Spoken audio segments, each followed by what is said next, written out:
Hola, buenos días a todos. Mucho gusto en saludarlos. Eh, Bienvenidos a la sesión de cierre del FIE, del Foro de Innovación Editorial de la Cámara Nacional de la Industria Editorial del año 2020. Es un gusto para mí estar con ustedes. Inicio por darles las gracias por haberse conectado, por tomarse el tiempo y estar en línea con nosotros o vernos un poquito más tarde a través de nuestros canales de YouTube y redes sociales. Quisiera presentar, antes que nada, a los dos participantes de la mesa del día de hoy. Tenemos con nosotros a Miguel Ángel Pavón, quien es el director general de Cadabra and Books. Miguel Ángel, muchísimas gracias por acompañarnos. Muchas gracias, Diego. Y tenemos también a José Alberto Parra, quien es el director de Storytel para México y Colombia. Mucho ¿Qué gusto, tal? Pepe. ¿Cómo están? Bueno, mi nombre es Diego Echeverría. Pues estaré aquí con ustedes. Soy el director general de INKIT y me toca la coordinación de la Comisión de Innovación en la Cámara y es por eso que, bueno, estoy el día de hoy aquí acompañándonos.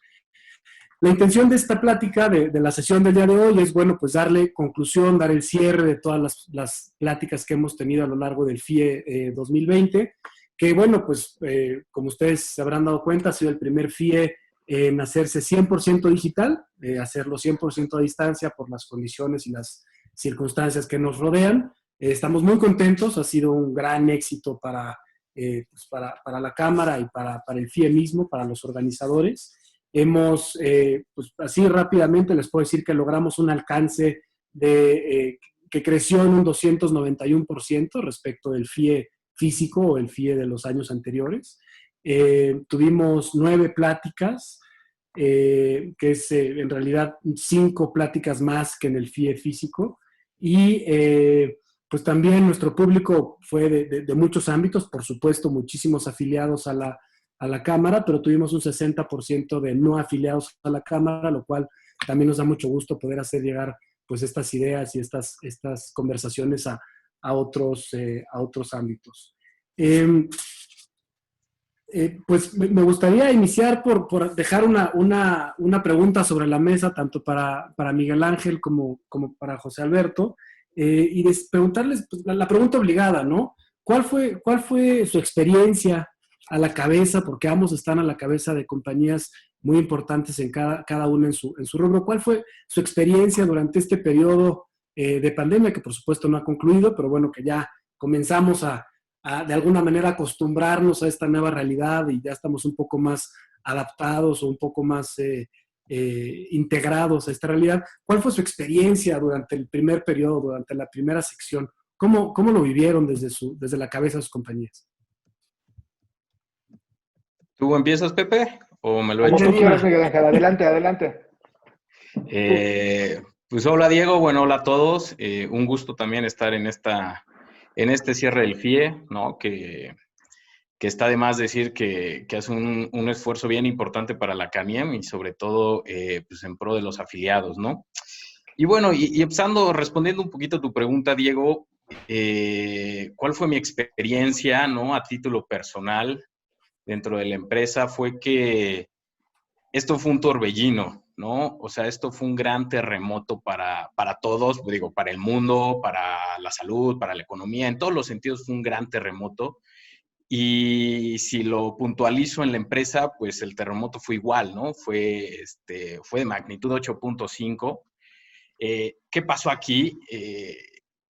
Creo que desde dentro de nuestro lado ya veníamos trabajando ciertas herramientas de innovación y ciertos procesos que nos ayudaron muchísimo para cuando llegó este terremoto. ¿A qué me refiero con eso? Ya teníamos como la estructura de base tecnológica, por ejemplo, para ciertos procesos, ¿no? Desde el comercial hasta la facturación, que pueden ser medio de flojera normalmente, ¿no?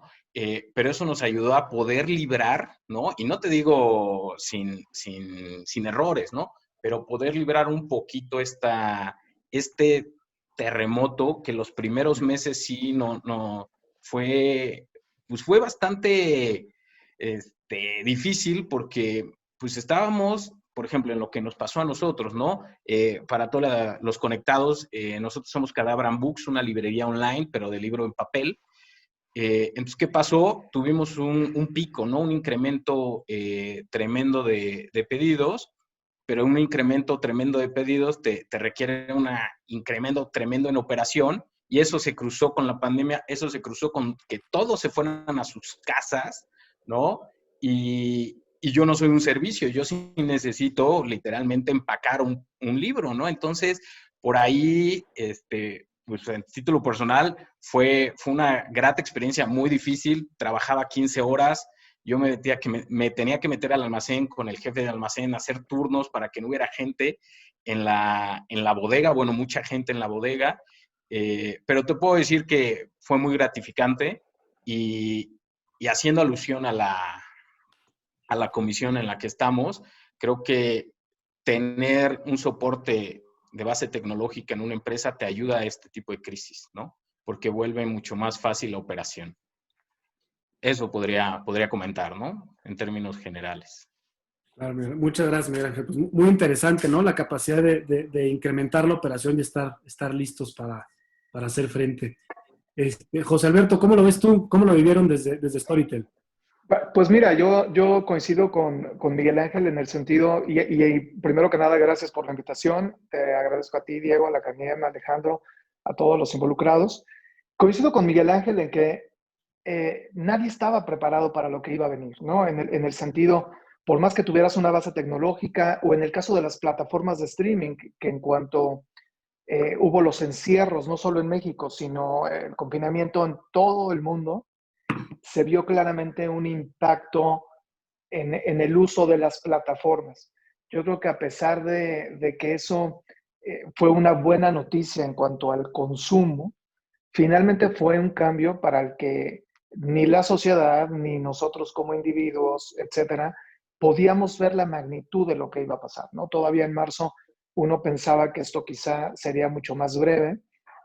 Creo que para Storytel finalmente este incremento en el consumo hizo, por ejemplo, que tuviéramos un flujo de editores interesados de pronto en el formato, e interesados de pronto en hacer esta transición al digital, quizá con un poco más de prisa de lo que habíamos venido viendo, pues con toda lógica, porque hubo un cierre de librerías, un cierre del comercio en general, y las plataformas digitales constituyeron, digamos, una oportunidad que estaba ahí latente y que de pronto se convirtieron en quizá un poco más primordiales desde el punto de vista estratégico, ¿no? Entonces, en ese sentido, fue un cambio, creo que también a lo largo del tiempo, ya que han pasado 6, 7 meses de todo este tema de la pandemia, hemos visto también un cambio de hábitos en el consumo, no solo nosotros, sino en general en el comercio digital y dentro de las plataformas, en el uso de los contenidos, ¿no? Entonces, ha sido gratificante, ha sido un reto a nivel individual, a nivel personal, a nivel empresa, y ahora lo que toca es afianzar este incremento en el uso de plataformas streaming, del cual Storytel no fue ajeno, para poder afianzar dentro de los consumidores y de los editores el nuevo formato. Pues me parece muy interesante porque parece que me escucho a mí también. A nosotros nos pasó lo mismo, un poco lo mismo que a Miguel Ángel, lo mismo que a José Alberto. Nosotros en Inkit nos encargamos de hacer igual distribución, como Miguel Ángel, pero en formato digital. Distribuimos libros digitales para editoriales. Y sucedió lo mismo, en cuanto se hizo el cierre de librerías, pues el teléfono comenzó a sonar, pero teníamos como dos vías. Por un lado, el B2B, ¿no? Como lo decía José Alberto, editoriales, que decían, oye, sí quiero subir mis libros, o tengo libros nuevos, ¿no? Novedades que quiero tener arriba, quiero aumentar mi catálogo porque no estoy saliendo en librerías. Y en ese momento muchas no tenían el punto de venta del libro impreso en digital como lo tiene Miguel Ángel, ¿no? Y también veíamos cambios en el B2C. Veíamos cómo habían más suscriptores, más compra de libros en línea o de libros digitales, y había que hacer frente como a las dos cosas, ¿no? Tener listas promociones y nuevos lanzamientos para los lectores, y al mismo tiempo pues estar al frente del editor que estaba pasando por momentos muy complicados, muy agobiados, buscando nuevas salidas para salvar el negocio, para generar un poco de flujo de efectivo. Y siento que pues ahí fue donde, al igual que Miguel Ángel y que José Alberto, tuvimos que adaptar, pues en algunos lugares, en algunas áreas de la empresa, hasta incrementar el personal o las jornadas un poquito más largas. Y por supuesto, todo trabajándolo desde casa, que a pesar de que nosotros somos 100% digitales, no estábamos acostumbrados, ¿no? Teníamos horario, íbamos a la oficina, las computadoras, cosas tan sencillas como que la mayoría de las computadoras eran computadoras de escritorio y no laptops, entonces para llevártelas fue todo un tema. Digo, hay temas que hemos comentado aquí en las pláticas, incluso hasta legales, ¿no? De qué implicaciones tiene que el personal de repente esté trabajando desde casa y llevándose información de la empresa a su casa en vez de hacerlo en la oficina, o los equipos, ida y vuelta. ¿Dónde firmábamos los contratos con los editores, por ejemplo? ¿No? Ya no podíamos sentarnos con ellos a firmarlos, había que hacerlo digital. Vieron como muchos cambios que se tuvieron que hacer a marchas forzadas y que creo que nos ayudaron a dar un buen brinco, ¿no? Eso me genera la duda de ¿cuáles creen que hayan sido los factores claves para que las empresas hayan podido adaptar? Porque nosotros creo que lo hemos logrado, pero no necesariamente todas las empresas se han logrado adaptar a esta nueva realidad. ¿Qué factores creen que sean los fundamentales para estar listo? Híjole, no, yo diría más bien cuál es el motivo, ¿no? Si tú me dices cuál es el motivo es la crisis, Claro. ¿no? Esta gran crisis, este gran terremoto, pues te hace moverte, ¿no? Y creo que no fuimos ajenos como industria, que nos tuvimos que mover, ¿no? Para sobrevivir, ¿no? Nos caímos del barco y pues del barco y tuvimos que patalear, nadar, y en ese movimiento, ese motivo de crisis, pues fue como también como salirnos un poco, hablo como editoriales, ¿no? Las editoriales como de la zona más tradicional, que se puede asemejar a una zona cómoda de, pues yo ya vendo mis libros en estos canales, en estos formatos, ¿no? Y todo estaba avanzando, bien o mal para cada editorial, pero iba avanzando. Y yo creo que esta crisis pues generó ese movimiento en innovación desde lo mismo que dices, ¿no? Ya ni siquiera nos vayamos a la parte comercial o la parte del front de una empresa, que es, pues en este caso, nosotros tres, ¿no? Sino también en el sentido de cómo operas, ¿no? Igual creo que lo comentaba en otra plática, Diego, o sea, cosas tan sencillas como, oye, es que mi mail, ¿no? Mi mail está alojado en el servidor local y de repente, ¿cómo le haces, no? ¿Cómo te conectas? No tienes laptop, ¿no? Tienes PCs. Fueron como tantas cosas que creo que a nivel negocio todos evolucionamos. Y si me preguntas por qué, o sea, ¿por qué no tenemos de otra? ¿No? O sea, ¿por qué era evoluciona o muere?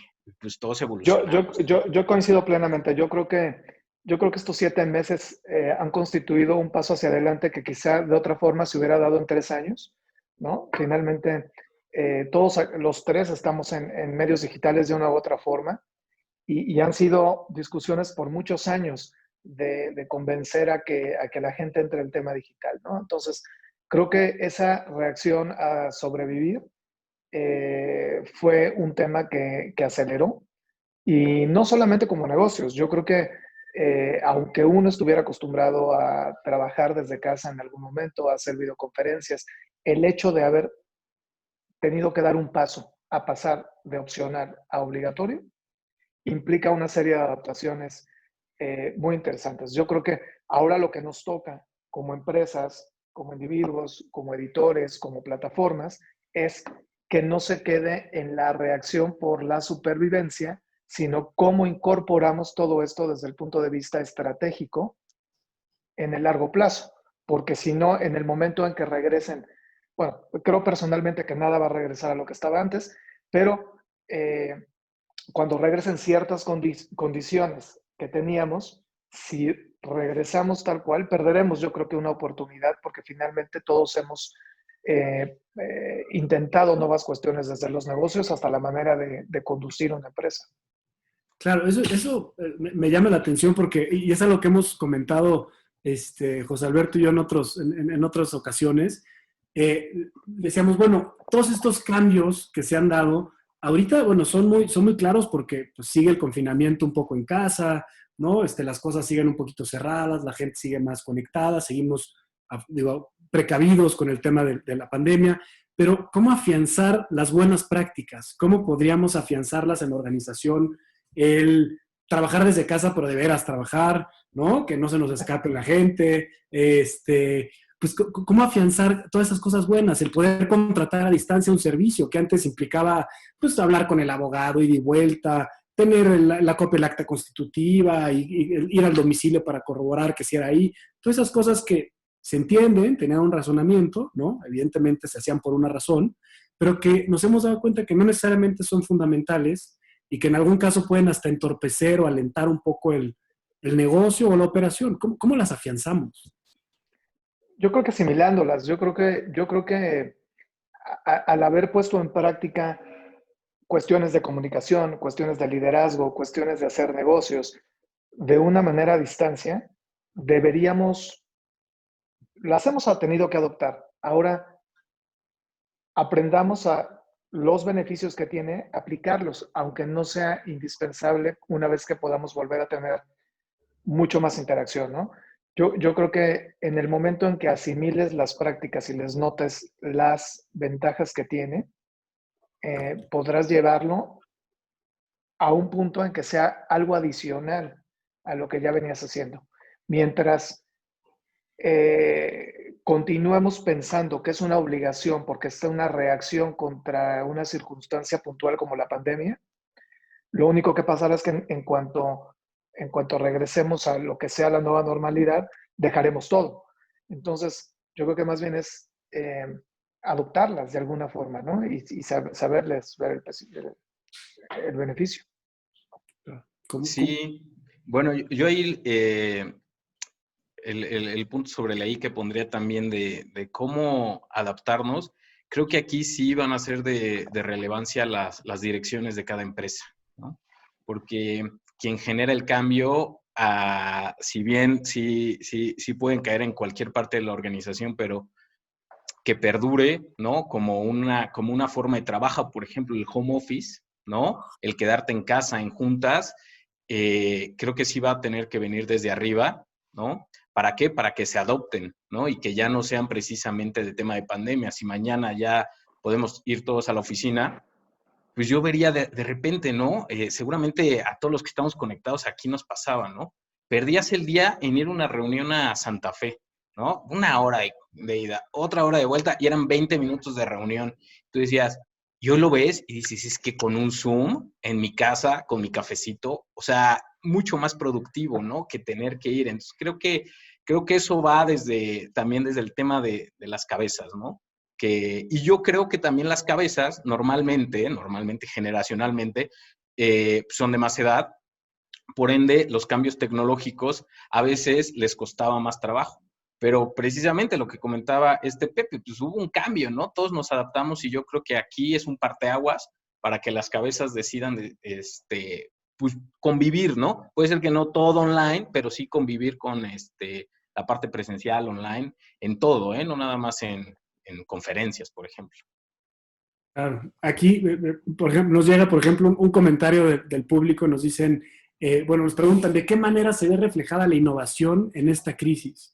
Y aquí me surge un poco la conversación que hemos tenido muchas veces al interior de la comisión, y es que si la innovación siempre, o en este caso, fue solamente digital, o hubieron procesos innovativos que no necesariamente son digitales. Por ejemplo, mencionabas las videollamadas, ¿no? Eso es meramente digital, pero bueno, el no tener que ir a la oficina y trasladarte, etcétera, pues es un poco más de confianza, ¿no? De hacer un approach diferente al cliente o al socio o a tu interlocutor. ¿Cómo ven ese reflejo de la innovación en esta crisis? Híjole, Pues bueno, mira, vas, Miguel. perdón, tú, Pepe. Difícil. Coincido en que la innovación no es nada más en la manera de hacer negocios. Yo creo que las cabezas de empresa hemos tenido incluso que aprender a innovar en el liderazgo, ¿no? Porque aunque seamos una empresa digital y una empresa de streaming y una empresa lo que sea, las empresas están hechas de gente. y todos los individuos venimos de una cultura, en nuestro caso, con un equipo local aquí en México. Y entonces, el saber liderar, el saber comunicar, el saber ser eficiente en esos procesos de hacer tu día a día de trabajo, ahí también hubo una cierta adaptación, diagonal innovación, ¿no? Por un lado. Yo creo que lo veo claramente en el tema de hacer tu trabajo, del liderazgo, más allá, ya por no hablar del tema de transformar, de un editor, de transformar sus libros en audio o en libros digitales, creo que fue romper paradigmas. No sé si coincidas, Miguel. Buen punto, Pepe, por ahí cuando preguntaste, Diego, pues sí me quedé en frío, ¿no? Porque ¿qué innovación no es de base digital en esta crisis? Y pues todo lo que traigo en la cabeza es de base digital, ¿no? Pero ahorita que comentas, Pepe, creo que en romper esos paradigmas, ¿no? También del factor humano, de la relación, cómo trabajas, más allá de que sea un Zoom o no sea un Zoom, ¿no? Creo que ahí sí hubo también un cambio importante en que al final es en innovación, ¿no? Gestión del recurso humano. Por ahí, ahorita que hablabas, decía, es que creo que esta pandemia fue, bueno, la crisis de salud y nos apartó a todos, ¿no? Nos dejó en confinamiento. Entonces, lo que más prosperó fueron innovaciones digitales, ¿no? ¿Por qué? Porque al final era para esta comunicación, pero desde el otro día, no me acuerdo en otra plática, yo me hacía la misma pregunta, pero imagínense, igual aquí ya estoy haciendo un poco conspiratorio, pero que la próxima crisis no sea de salud y sea virtual y se caiga a todos los servidores del mundo, ¿no? Ahí tendremos una curva de innovación, pero será una curva de innovación, no va a ser digital, va a ser una curva de innovación tradicional, offline, de métodos de distribución que no tenemos contemplados, ¿no? Pero bueno, ese va por otro lado, ¿no? Pero sí creo que hoy por hoy la mayor innovación que se dio en esta pandemia fue pues a nivel digital, ¿no? También igual ahí me gustaría poner un punto sobre la mesa, Pepe, Diego, porque cuando me invitaron a esta plática, pues yo vi quiénes éramos los ponentes, ¿no? Y dije, bueno, está bien interesante porque, bueno, ebook, audiolibro y comercio electrónico de libros, pero físicos. Y no sé si ustedes han escuchado, pero está bien de moda la omnicanalidad, ¿no? Y como todos los marqueteros hablan de la famosa omnicanalidad, y les comento a todos los que están conectados, la omnicanalidad no es otra cosa más que vender en todos lados, ¿no? No simplemente online, sino también offline, ¿no? O sea, lo están haciendo como las grandes retails, ¿no? De que ya están en piso, pero también quieren volverse online, on demand, etcétera. Pero aquí lo que a mí me llamó la atención, que el libro y nuestra industria trae, no sé ni siquiera si existe el término, ¿no? Pero es omniformato. A diferencia de otros productos u otros servicios, y aquí los representan ustedes, que es un mismo producto per se, que es el libro, ¿no? Pero el libro a lo largo de toda la historia y precisamente de estas curvas de innovación ha pervivido con nuevos formatos, pero el centro sigue siendo el mismo, que es el libro, ¿no? Tenemos el ebook, tenemos el audiolibro, por este lado no aplica en formato. Entonces creo que ahí habla de que la industria, si bien de repente dice que no nos movemos tan rápido, pero se ha sabido adaptar a las curvas de innovación, ¿no? Y ustedes son el vivo ejemplo, ¿no? Entonces, por ahí yo creo, no sé si ustedes consideren lo mismo, pues que estamos bien preparados como industria, a diferente de otras que, por ejemplo, nosotros, los editores, se cayó el libro en librerías, pero pues, tenían estos canales como el ebook y el audiolibro. Otras industrias, pues no lo tienen, ¿no? Y solo tienen un formato. Mira, qué interesante, Miguel Ángel. La verdad que no lo había pensado así, pero tienes razón. En realidad somos, pues, proveedores de historias, de contenido, más que de formatos o de soportes, ¿no? Tienes toda la razón.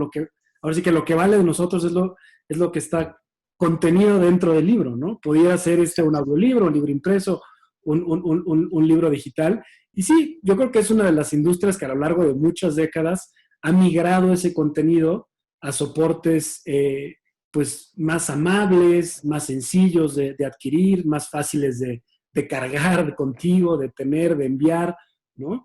Desde las cosas más sencillas como los diferentes procesos de impresión hasta tener la impresión bajo demanda, hasta pues digitalizarlo, ¿no? O tenerlo en línea.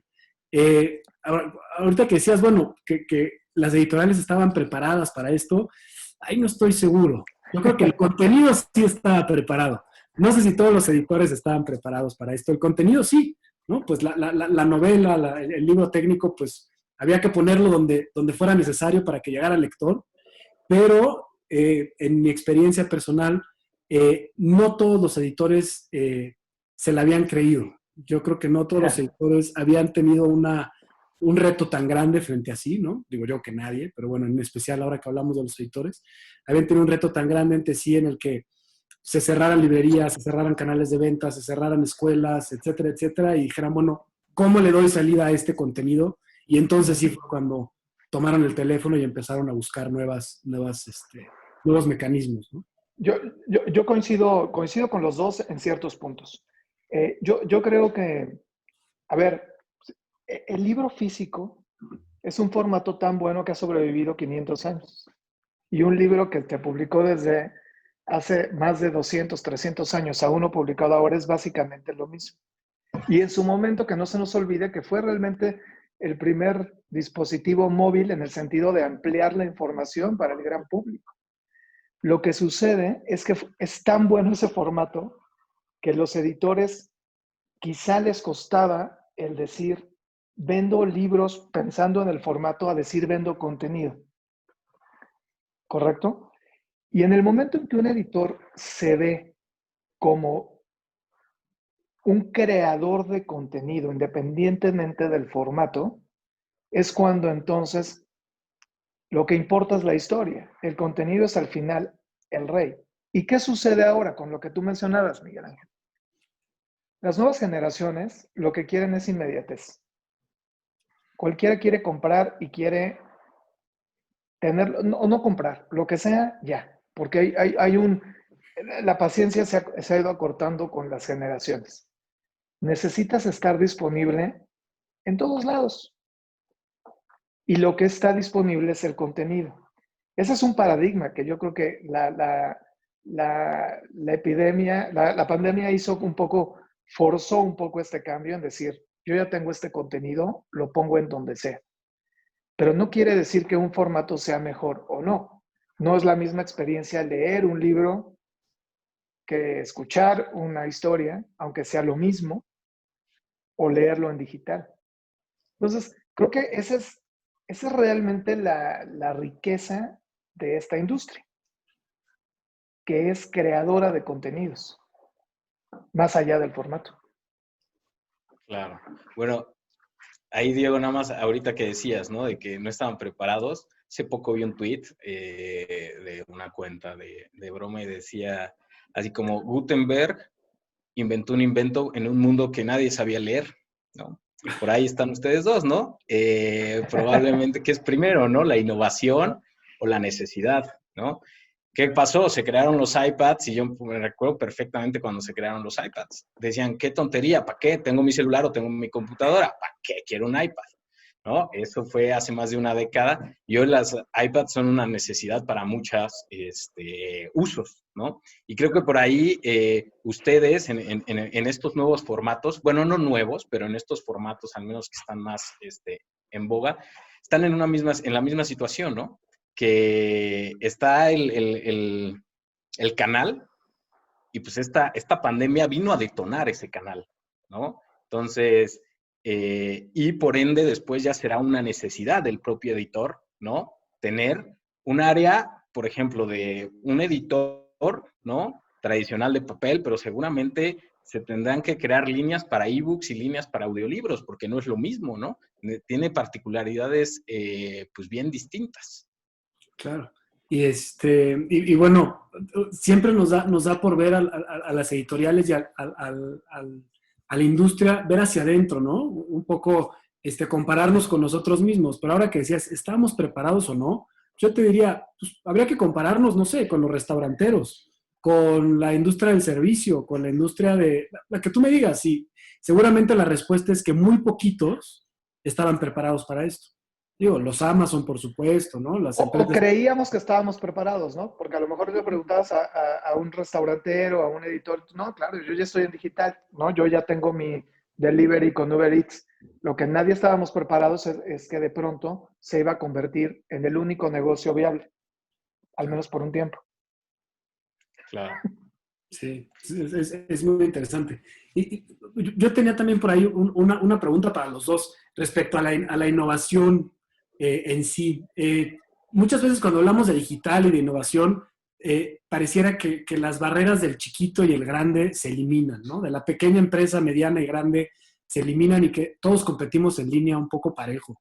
¿Ustedes cómo ven? ¿En realidad creen que este proceso, que estas nuevas tendencias de verdad generan un piso parejo o las grandes ya estaban más preparadas y de todas maneras serán las grandes? Mira, yo pienso que las plataformas digitales en general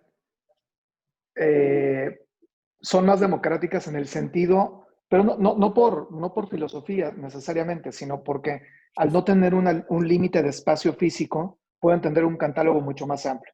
O sea, un librero querrá tener todos los libros disponibles, pero quizá haya una limitante de espacio físico. Y en México y en Latinoamérica, pues eso ha sido un problema de distribución. Vuelvo a lo mismo, con la mejor intención y hasta por la misma estructura de los países, ha hecho que eso sea difícil. Las plataformas en ese sentido brindan una oportunidad muchísimo más equitativa, me gustaría pensarlo. Creo que una gran empresa a una pequeña tiene quizá el tema de que una transformación digital necesita recursos económicos y a lo mejor ahí es donde hay una limitante que la grande tiene y la pequeña no. Pero en cuanto a distribución, me parece que sí brinda una oportunidad muchísimo más igualitaria. Quisiera pensarlo así. Ya, bueno, pues yo creo que si hubieras preguntado esto independientemente, o sea, si la pandemia hubiera pasado 10 años atrás, te diría que el piso no es parejo en la innovación y que las grandes empresas están en gran ventaja contra las pymes. Pero ¿qué ha pasado? Y nosotros lo vemos en todas las plataformas, en todos los servicios que existen como de soporte de innovación, ¿no? Simplemente el propio Zoom, ¿no? Antes, para tener una videoconferencia, pues lo podías, pero tenías que tener un servicio privado o pagar grandes licencias. O nos podemos ir también a otras como un ERP, ¿no? Un sistema de gestión, ¿no? Antes para alguien tener todo conectado, su empresa, todos los procesos, pues tenía que tener un SAP, ¿no? Y un SAP, ¿quién lo puede tener? Pues quien paga una licencia pues de ese precio y solo lo limitaban las grandes. Hoy hay ERPs prácticamente gratuitos o de 200 pesos al mes que te gestionan todo tu sistema, obviamente en versión PYME.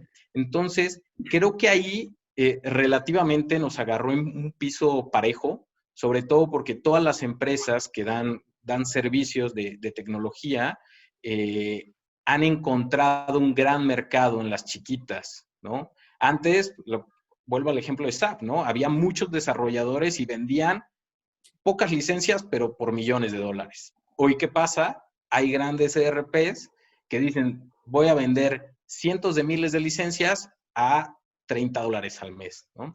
Entonces, creo que por ahí sí existen las herramientas, ¿no? Ahí lo que yo diría a los que todavía no las tienen, que no tengan miedo a probarlas y buscar, porque hay muchas herramientas de innovación pues gratuitas. Lo comentaba contigo, digo, creo que al inicio de la pandemia, que me pasó lo mismo, teníamos nosotros PCs, ¿no? Fuimos migrando en estos meses, pero teníamos PCs y decía, ¿cómo voy a mandar a home office a todos con PCs, ¿no? Así de inicio, cuando todos váyanse a sus casas. Y pues lo que tuvimos que hacer es usar el TeamViewer, que es esto que te conectas desde una computadora a otra, y era gratis, ¿no? O sea, no nos costó, bueno, no compramos la licencia porque después compramos computadoras y esta herramienta estaba al alcance de todos, no fue, o sea, no tuvimos ahí una barrera por el tema de ser pyme, ¿no?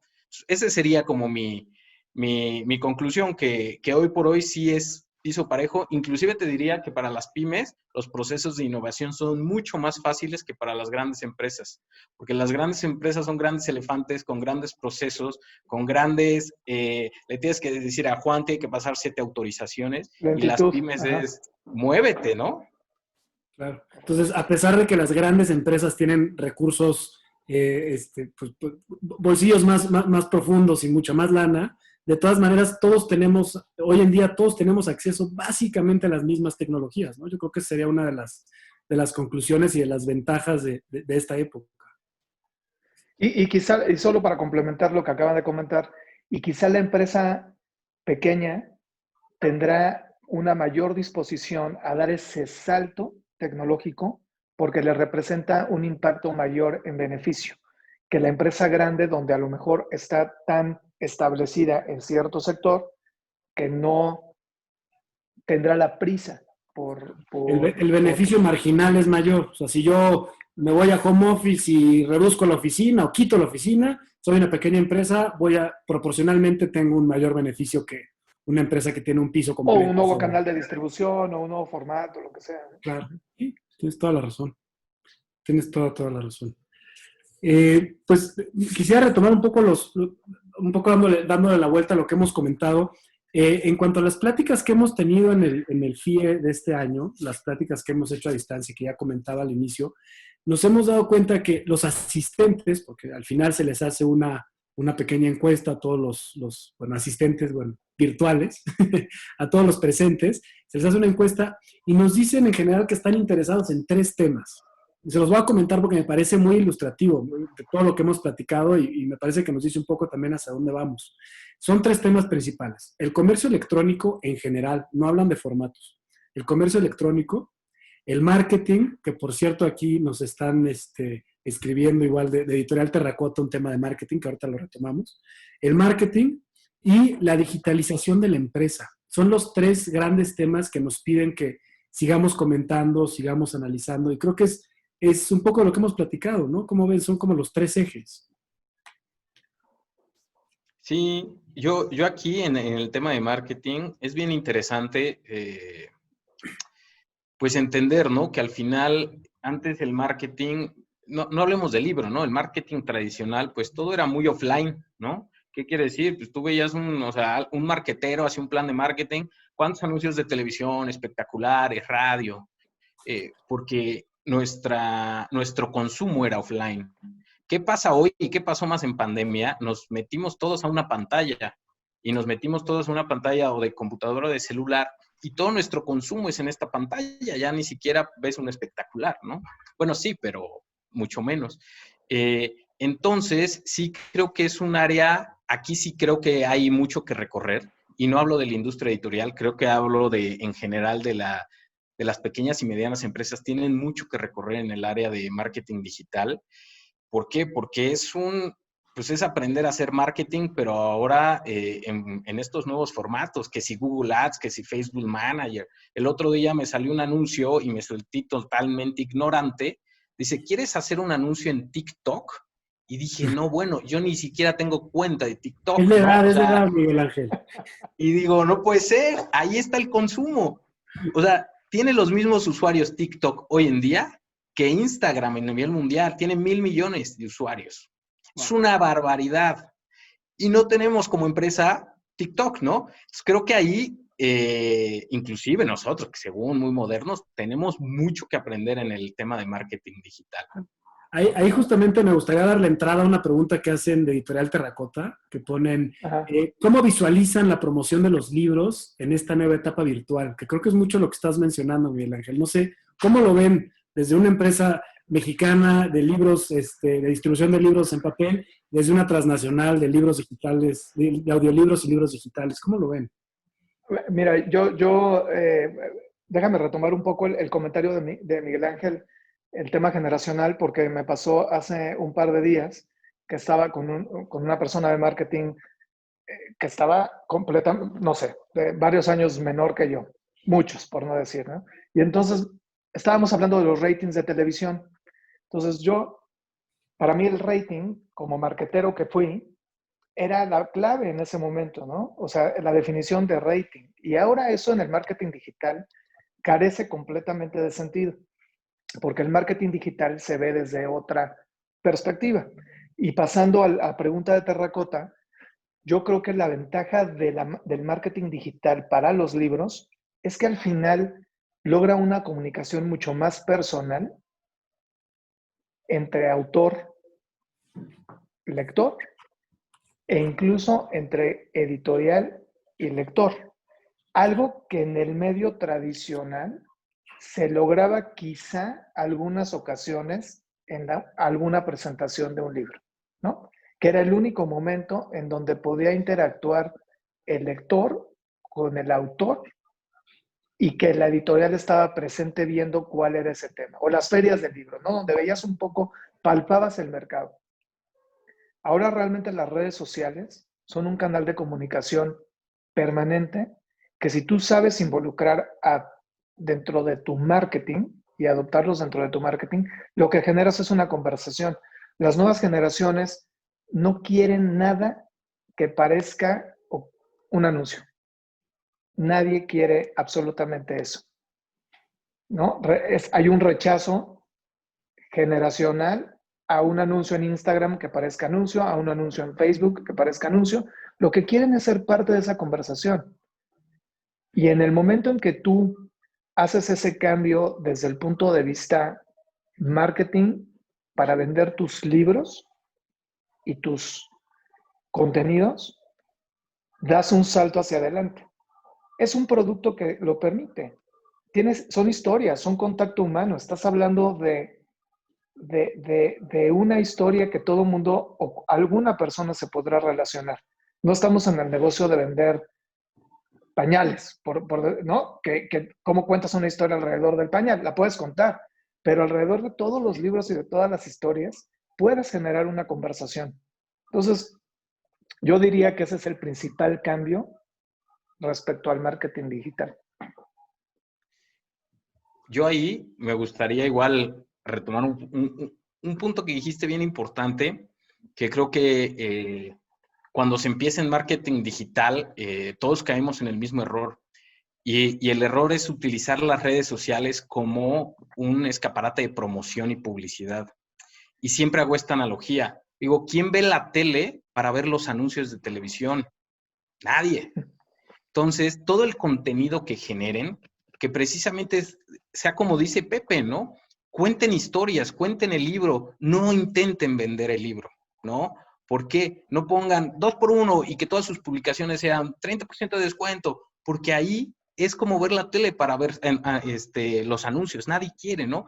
Por ahí las redes creo que tenemos que sensibilizarnos en ese sentido, que al final alguien entra a las redes, ustedes entran a su Facebook pues, para entretenerse, ¿no? No para andar viendo muchos contenidos. Y la otra pregunta que, bueno, de Terracota de Marketing Digital, yo diría que tenemos una gran ventaja y también de la mano con Pepe entre la publicidad tradicional y la online. Por ejemplo, inventemos, antes si teníamos, no sé, un lanzamiento de un libro de ángeles y teníamos una muy buena estrategia de publicidad con una muy buena publirelacionista. Nos ponía por ahí, si nos iba bien, nos ponía en un programa matutino de tele, local, ¿no? Nos ponía en programas de radio que hablaran de temas de revista o generales, pero ¿qué pasa con la publicidad tradicional? Tiene lo que se llama muchos impactos ociosos. ¿Qué quiere decir? Te escuchan 10, pero de esos 10, en realidad a quien le interesa Los Ángeles es a una persona. Eso ya no pasa con marketing digital. Con marketing digital, tú puedes encontrar la aguja en el pajar. Tú agarras y dices, voy a sacar un libro de ángeles y haciendo una muy buena segmentación, tú encuentras a todas las personas de México que les gusten Los Ángeles. Entonces, logras llegar directo a tu audiencia o directo a un cliente potencial a través del marketing digital. Y también la ventaja que tiene el marketing digital frente al tradicional es que tú decides, no existe presupuesto mínimo. Tú le puedes meter 10 pesos y si quieren Amazon le meterá 30 millones de dólares, pero tú le metes 10. Entonces no te limita, ¿no? No es como un espectacular. Pues tienes que pagar, no sé, 60,000 pesos el mes. Te limita ahí si tú no tienes esa capacidad y en el marketing digital es para todos. Entonces, mi recomendación, para no echar más choro, es todos tenemos mucho por delante en marketing digital y se tiene que volver, así como la secretaria de la empresa, ya alguien que tome cursos y están en internet, inclusive están gratis, ¿no? Entonces, creo que ahí alguien sí se debe meter en la empresa. Es clave, ¿verdad? Se ha vuelto clave. No, perdón. Déjame complementar un poco porque dijiste, para hacer el símil de los anuncios de televisión, otro punto bien importante con el marketing digital es que a diferencia de los anuncios de la televisión que los veíamos porque no teníamos una opción y aunque no te gustaran, nadie iba comentando, no me gustó este comercial, en las redes sociales y en lo digital tienes que ser muy cuidadoso porque donde tú hagas algo que mínimamente no se perciba bien, ahí sí te retuitean y ahí sí te forwardean el Instagram y ahí sí se hace un ruido totalmente innecesario, ¿no? Entonces, creo que tiene esta ventaja y se necesita poner mucha estrategia. Luego muchas veces pensamos que el marketing digital lo tiene que usar alguien que tiene muy buenas redes personales. Y no necesariamente. Tiene que ser alguien de marketing que piense estratégicamente, porque no es lo mismo, ¿no? Y luego confundimos. Claro. Yo les quería contar, hace unos meses me tocó salir justo a la mitad, a la mitad del semáforo rojo más rojo, no sé si fue abril o mayo, una cosa así, que todo estaba cerrado y tuve que salir necesariamente y tomé el segundo piso de la Ciudad de México, ¿no? El periférico. Y volteaba y parecía como una escena del fin del mundo, porque todos los espectaculares, que el que sea de la Ciudad de México los ha visto 20 veces, todos los espectaculares estaban en blanco y aparte apagados, porque eran como las 6 de la tarde. Y eran, pues han de ser, no sé, 100 espectaculares, todos sin lona, sin nada, ¿no? Eran pantallas blancas apagadas.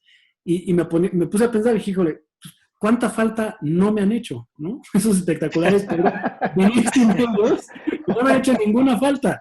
Y veía ahorita un mensaje de Jorge Durán que nos pone en el chat y que dice que hay un concepto clave, que es la bidireccionalidad del mensaje. Y claro, esos espectaculares, desde mi punto de vista, horrendos que yo veía en el periférico, pues son totalmente unidireccionales. Yo veía, como dices, pañales, cerveza, la sopa instantánea, un viaje, y pues igual yo no voy a ninguno de esos mercados y de todas maneras me los chutaba en esas reuniones y idas a las reuniones infinitas en el segundo piso, ¿no? Entonces, creo que esa es una de las grandes ventajas del marketing digital. Vas direccionado, el mensaje va direccionado específicamente a tu público o al que tú crees que es tu público, con un presupuesto muy accesible y que aparte, a diferencia de todos los demás o de la gran mayoría de los otros medios, te da un feedback impecable, ¿no? Te dice, te vieron tantas personas en tales países, de tal E género. inmediato. Exacto, te da todo, ¿no? De regreso, que eso creo que es súper valioso. Sin duda. Sí, sí, sí. La verdad, pues sí, redondeando, hay que explorar y no como industria, sino en general el marketing digital va a ser el marketing tradicional, ¿no? Entonces, pues tenemos muchísimo camino por delante. Claro. Pues aquí ya nos llegó la pregunta del millón y creo que es una pregunta bien complicada porque hablábamos ya del comercio electrónico, del marketing y la digitalización de la empresa, ¿no?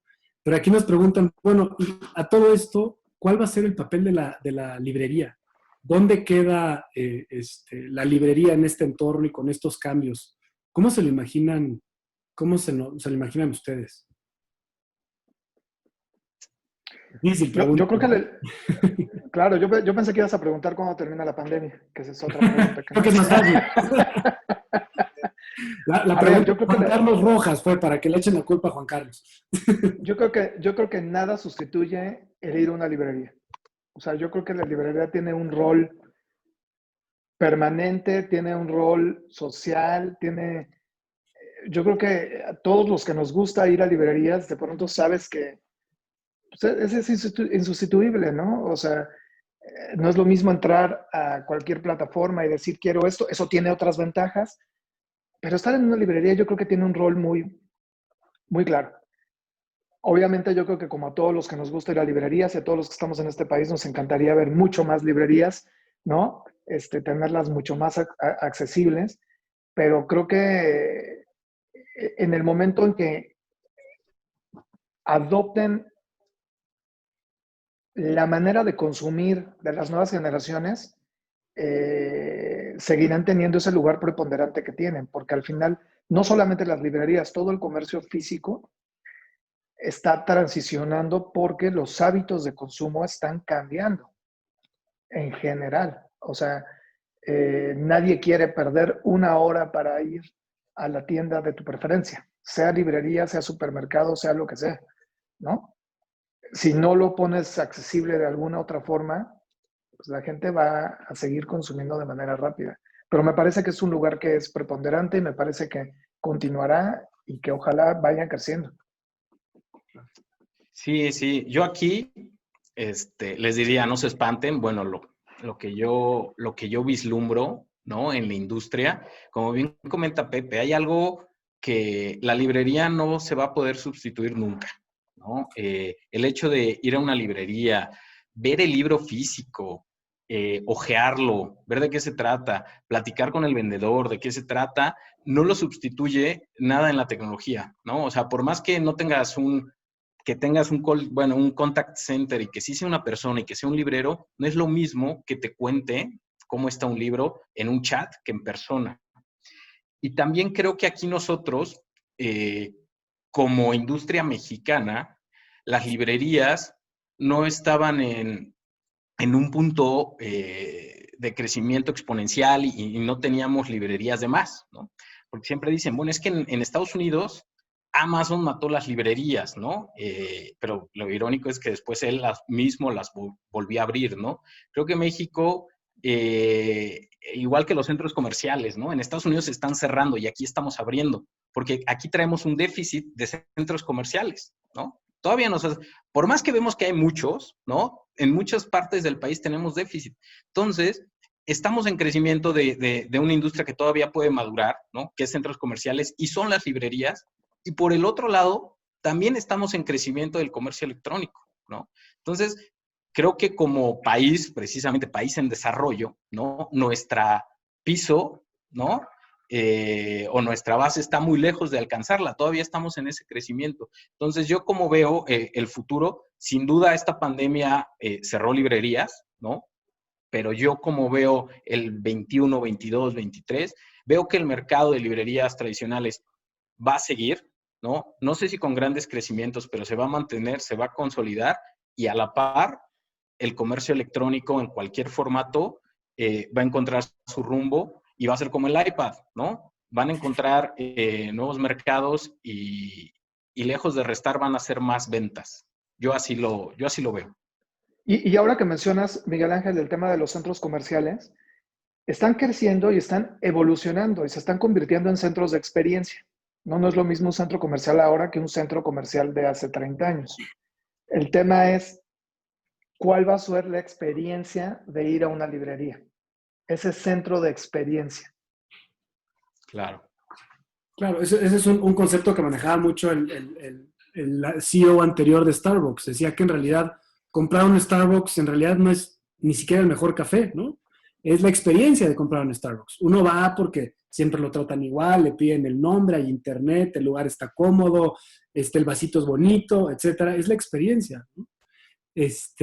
Aquí nos pone Eduardo en el chat, nos pone, el calor humano que se brinda en la librería no lo sustituyes con nada. Yo creo que eso es básicamente la experiencia, ¿no? Es poder ir, Exacto. como decía Miguel Ángel, hablar con el librero, que te recomienda algo que no tenías ni idea que existía siquiera, ¿no? Sentarte en las que tienen cafetería, en las que no, bueno, dar una vuelta. Y yo le sumaría, y todas las anteriores, yo creo que, y todo lo que hemos platicado, ¿no? Que si el marketing, que si los procesos digitales, que si todo eso, yo creo que se debe de aplicar a la librería, no nada más a las editoriales, y a las distribuidoras y a los canales.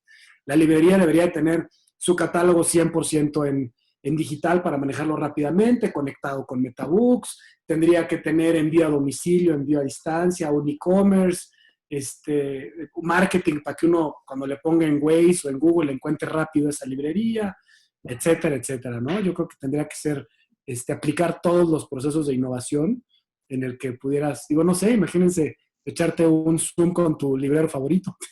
¿Quién sabe? ¿No? Igual te recomienda algo nuevo y te lo manda. ¿No? Algo innovador, puede ser. No, porque entonces, ¿cuándo atiende a los que están en las librerías?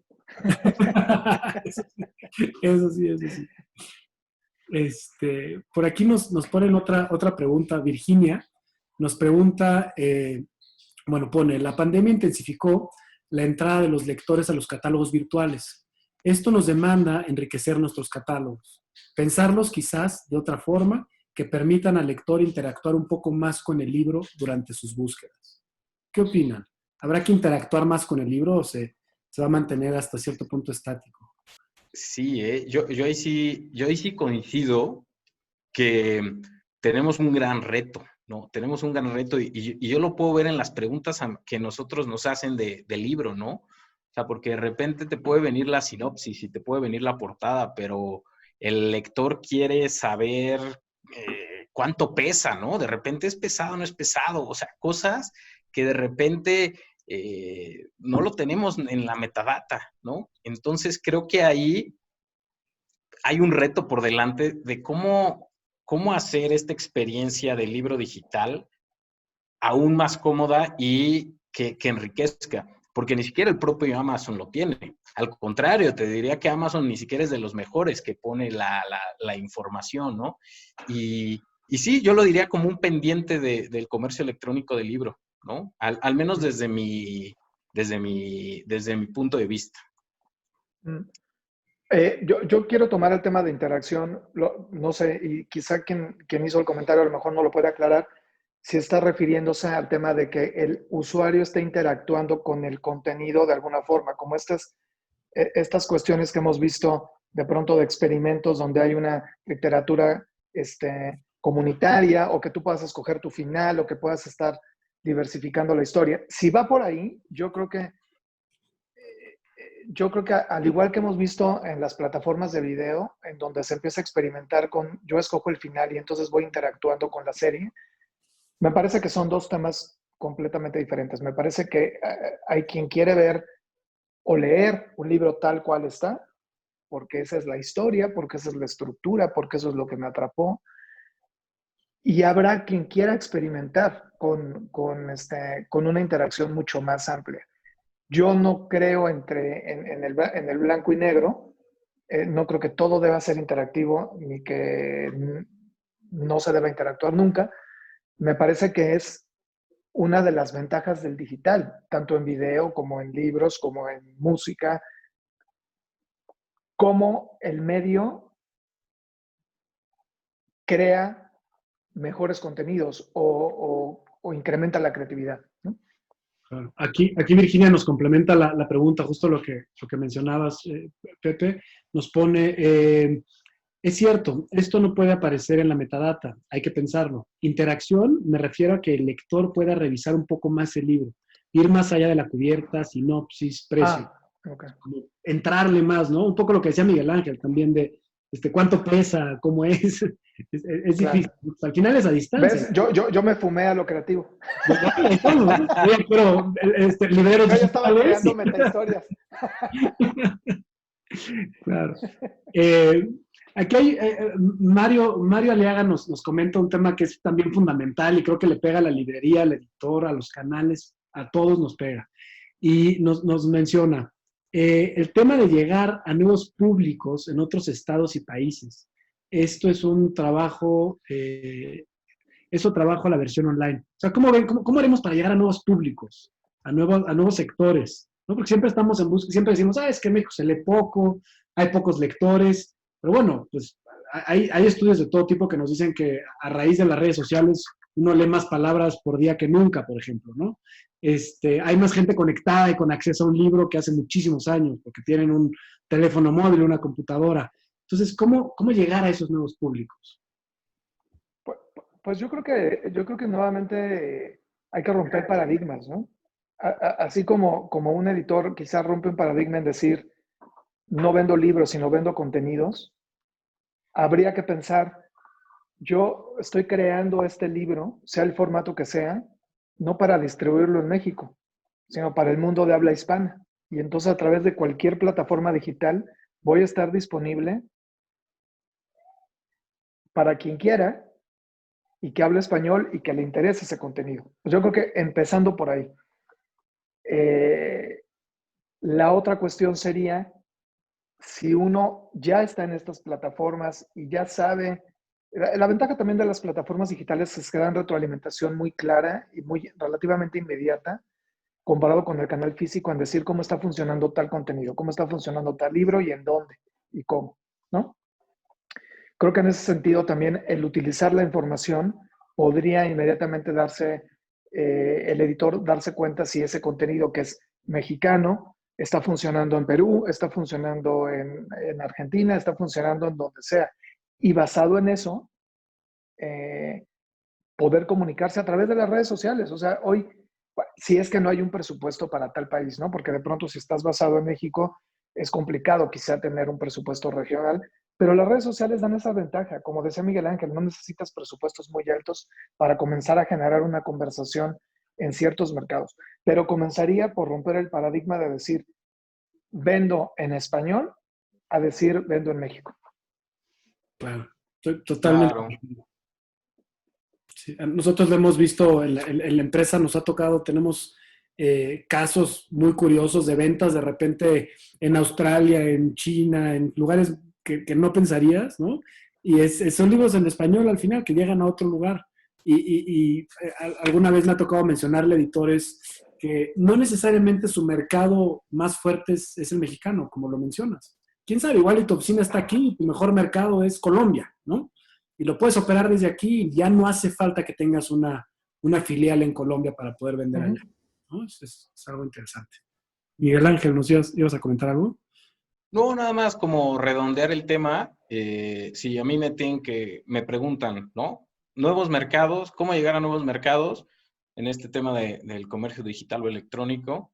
Pues solo yo lo resumiría en marketing digital, ¿no? Y en precisamente lo que comentas, ¿no? Pepe y tú, Diego, no limitarnos de repente a los mercados que creemos que son nuestro mercado. Es lo bueno que nos da el marketing digital. Podemos crear una campaña, por ejemplo, retomando el tema de Los Ángeles, ¿no? Puedo crear una campaña para Los Ángeles, México, etcétera, que es la campaña A, pero por el otro lado digo campaña B, que sea de estas campañas dinámicas, que el propio algoritmo de Google o Facebook va viendo quién le interesa, quién no, y por ahí salen cosas bien interesantes, ¿no? Que probablemente alguien me compre un libro de ángeles que ni siquiera tenga ninguna página de like de ángeles, ¿no? Entonces, por ahí yo diría marketing digital. Un tema fundamental, ¿no? Que hemos mencionado. Ahora, es difícil, pero me gustaría enfocar, el tiempo se comienza a terminar, ¿no? Se nos empieza a acabar el tiempo. Entonces, me gustaría enfocar un poquito esto hacia el futuro, que es difícil verlo, pero ¿qué nos depara el futuro? ¿Hacia dónde vamos? Creo que, como bien decía Miguel Ángel al inicio, estamos presentes directores de empresas muy diferentes, pero a la vez de la misma industria, ¿no? Que nos toca ver pues, o trabajar en canchas diferentes. Pero ¿cómo ven ustedes? ¿Estamos preparados? ¿No? ¿Estamos preparados para continuar con esta nueva normalidad o con lo que sea que venga? Que la verdad, digo, no lo sabemos, pero seguro va a ser diferente a lo del año pasado. ¿Cómo ven? Pues mira, yo diría que si hay una constante, es que nada es constante, ¿no? O sea, en realidad todo va a ir cambiando, eh, continuará cambiando. A mí me parece que el estar preparados hoy, no sabemos cuáles van a ser los nuevos hábitos dentro de un año, ¿no? Todo esto va cambiando muy rápidamente. Creo que la preparación la enfocaría en tener una flexibilidad en mis procesos, en mis canales, en mi visión estratégica, para irme adaptando a cómo vaya el mercado. Si somos en exceso rigurosos y poco flexibles, pues mira cómo estábamos en febrero y quién iba a decir que íbamos a estar así. Y luego en marzo decíamos que en junio, y luego en junio que en septiembre, y luego en septiembre que en enero. Y se nos va a ir el año y en un año cambia, si algo nos ha enseñado esto es que todo cambia rapidísimo y que no podemos planear, ¿no? O sea, se puede planear pero con flexibilidad. Yo diría que para mí sería un consejo para estar listos, porque de otra manera todo va a ir cambiando tan rápido que cuando sintamos que estamos preparados, va a haber algo nuevo. Sí, si a mí me preguntas qué sigue, pues como Pepe, ¿no? No hay certeza, ¿no? Lo que sí yo puedo transmitir, ¿no? De qué sigue, mejor de qué sigue es cómo seguimos, ¿no? Y para mí la mejor respuesta es de cómo seguimos, va de esta palabrilla que les decía al inicio, ¿no? Omnicanalidad y omniformato. Eso no es otra cosa más que poner los huevos en todas las canastas posibles. ¿Qué nos pasó como industria? Que teníamos todos los huevos en una canasta. Entonces, esto vino a generar una gran crisis. Y de la mano de lo que decía hace unos minutos, ¿no? Tenemos esta fortaleza como industria, que tenemos muchos formatos de venta, o sea, librerías online, ¿no? Pero también muchos canales y muchos formatos, ¿no? Audiolibros, ebooks. Entonces, lo que yo diría es, si los agarró movidos y todavía no podían hacer ebooks, audiolibros o su página de internet, pues prepárense, porque la nueva normalidad, yo creo que podemos estar lo mejor preparados posibles, teniendo todos los huevos en todas las canastas posibles. Creo que veo dos elementos muy importantes, ¿no? Por un lado es la flexibilidad de la organización, ¿no? Tener una organización flexible que se pueda adaptar rápidamente, y la presencia en múltiples canales, ya sea de promoción o de venta. Creo que esas son las dos recomendaciones que hacen o hacia dónde creen que va, ¿no?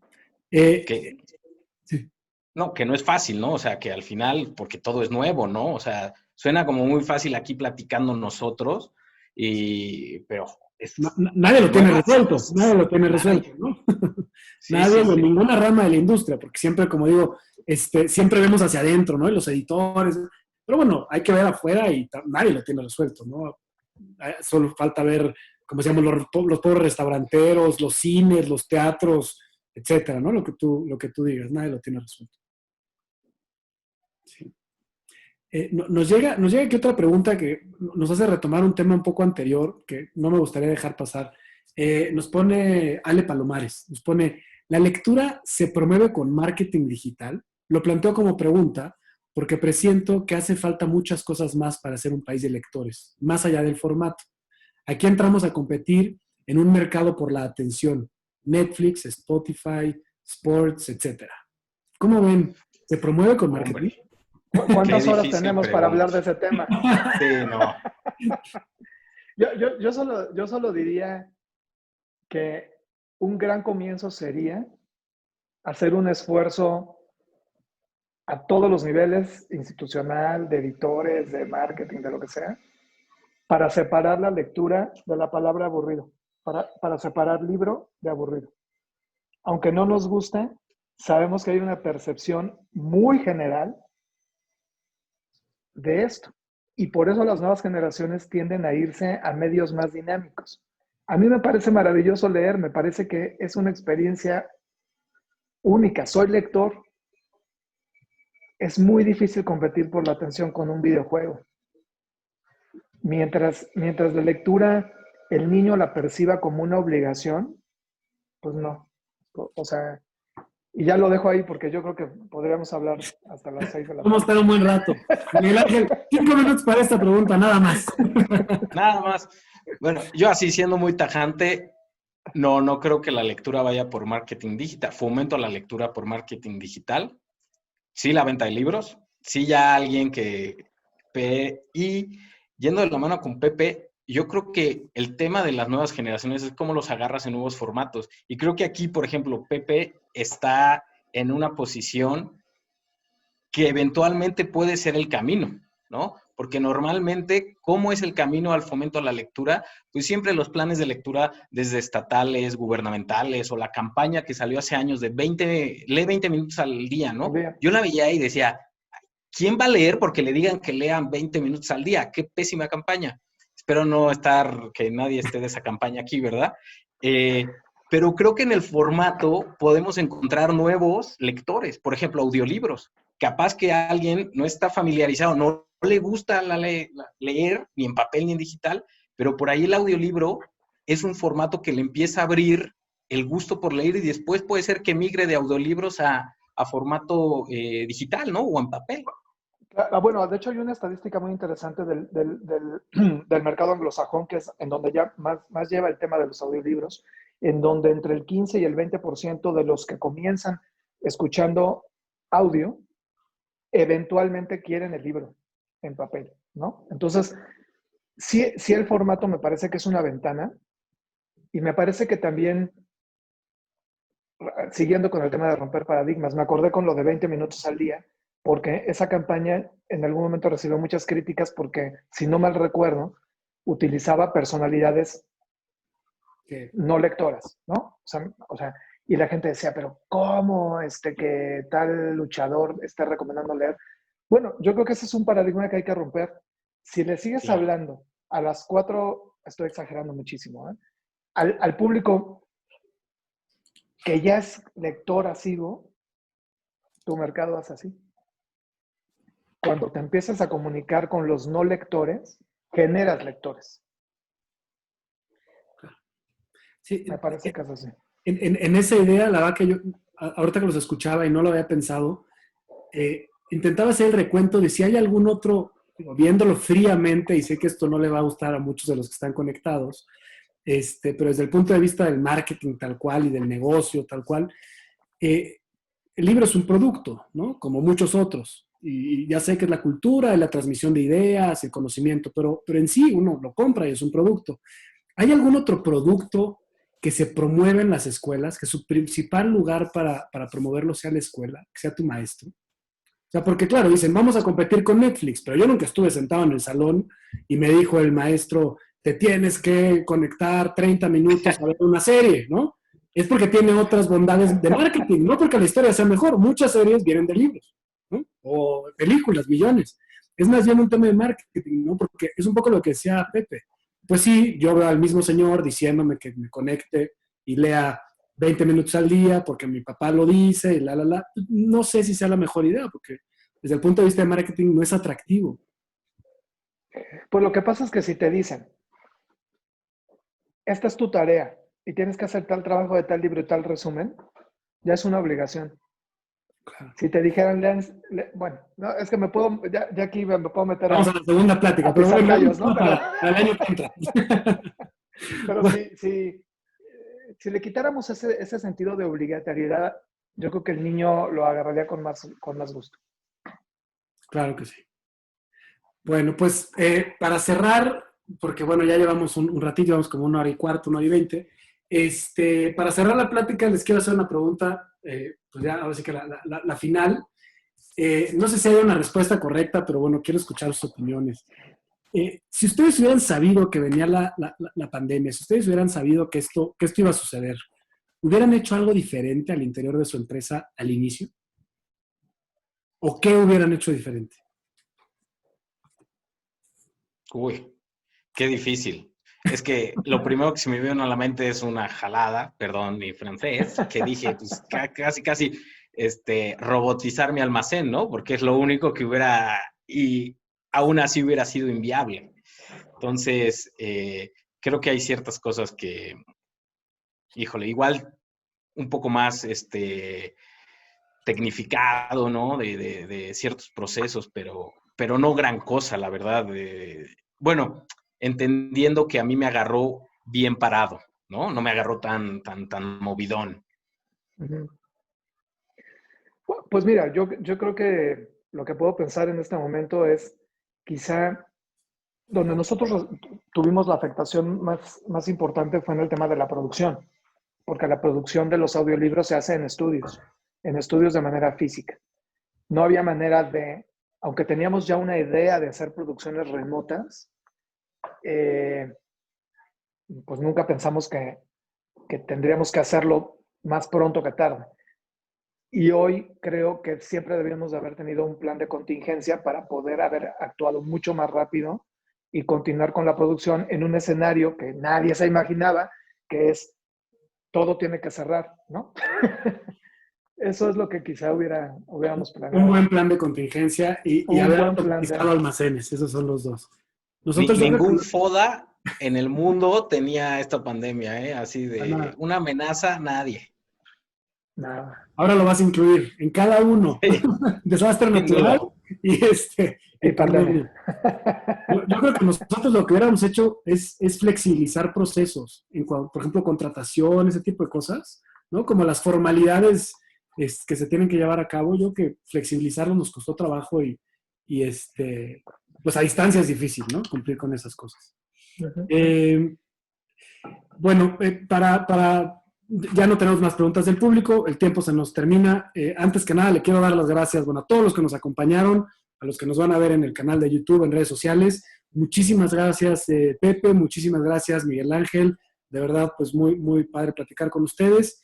Y bueno, pues esta es la plática de cierre del FIE 2020, el primero que se llevó a cabo 100% digital. Esperemos el año que entra pues hacer por lo menos un híbrido, ya veremos. Pues agradecerles a los dos y bueno, invitarlos a todos los que nos están viendo a la plática de mañana, que no es del FIE, pero sí es de la Cámara, y es la presentación de las estadísticas de la Cámara y de los estudios de estadística que tenemos para este año. Tan interesantísimos, les adelanto, porque bueno, obviamente se ve reflejado pre-pandemia, durante pandemia y hacia dónde vamos. Es mañana a las 11 de la mañana vía Zoom. Y bueno, pues ya les mandarán por correo electrónico el acceso a cada quien. Mañana 11 de la mañana.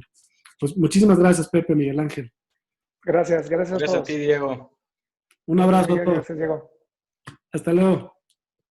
Bye, bye.